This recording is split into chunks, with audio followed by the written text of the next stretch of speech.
Del retorn a l'escola a inicis del curs que ve, hi ha una dimensió que haurem de tenir molt present: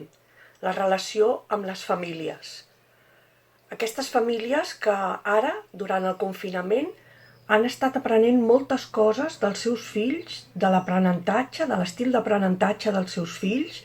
dels hàbits i dels costums, i coses que els docents sabíem dels seus fills i els havíem de passar amb entrevistes i que ara els pares han descobert perquè han estat fent d'ajudants, de col·laboradors, d'aprenentatge dels seus fills durant el confinament. Aquest valor que els pares han adquirit, aquestes habilitats que els pares han adquirit, aquests coneixements que els pares han adquirit, els hem de posar en valor els docents quan arribin a l'escola el curs que ve. El confinament ha suposat, per part dels docents, també una colla d'aprenentatges molt significatius, uns aprenentatges referents a les relacions amb les famílies, uns aprenentatges que en molts casos han suposat reforçar alguns vincles dels quals no n'hauríem ni sospitat que els podríem arribar a establir amb aquesta profunditat,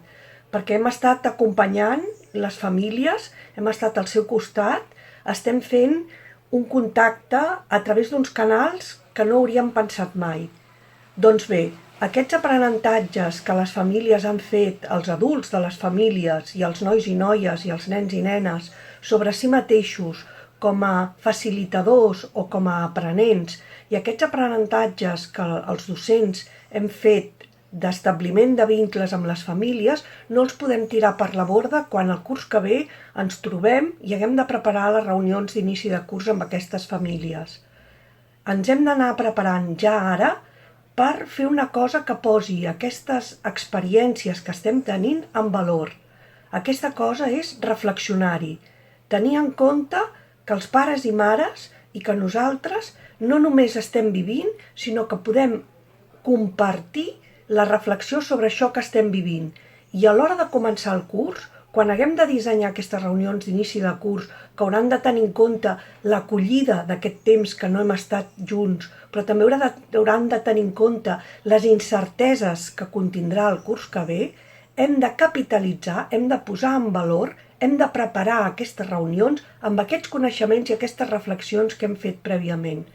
Estic convençuda que si ho fem així, serà una manera de desencallar les relacions família-escola i posar-les en un nivell de molta més horitzontalitat i d'un clima de confiança pels vincles que hem establert que ens seran molt positius per poder generar un curs que ve que serà difícil amb les famílies i que necessitarà que tots plegats estiguem molt més junts i ens puguem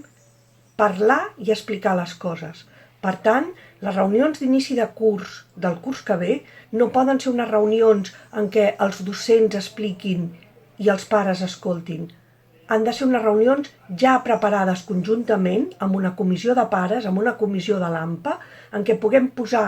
sobre la taula què és el que sabem, què és el que hem après els uns dels altres, i nosaltres, els adults, dels infants, dels nens i nenes i dels nois i noies, i tots plegats dissenyar com partim d'això que ja sabem per seguir ajudant i acompanyant els nostres fills i els nostres alumnes. D'aquestes reunions d'inici de curs preparades plegats i amb ganes de posar-les més en relacions horitzontals i valorant els vincles que hem establert, segur que se n'esdevenen unes relacions família-escola molt millors i molt més potents. En les nostres mans està el començar a analitzar-ho i el posar-ho en marxa ara ja.